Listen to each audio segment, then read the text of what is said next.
তরমুজ বিক্রি করতে করতে কিন্তু কালো হয়ে গেছি। রোদের ভিতরে কষ্ট করে তরমুজ বিক্রি করতে হয়, এরপরে কাস্টমার যেহেতু ভালো জিনিসটা পায়।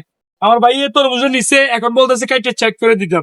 তরমুজটা কিন্তু সাইজটা অনেক বড়, তবে এটা কিন্তু বিজয়পুর বাজারে সম্ভব।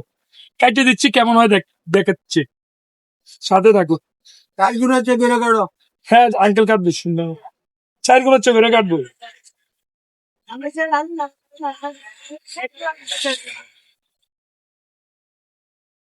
ভালো হবে।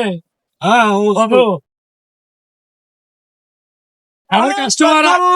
আমার কাস্টমার আমার আগে কইতেছে ভালো হবে, তুলবো। হ্যাঁ তুলবো।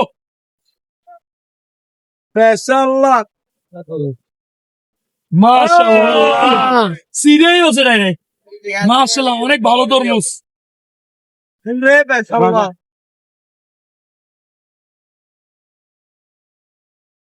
তুই সাথে হয়ে গেছে নাকি? Vamos a না, ভালো। la ভালো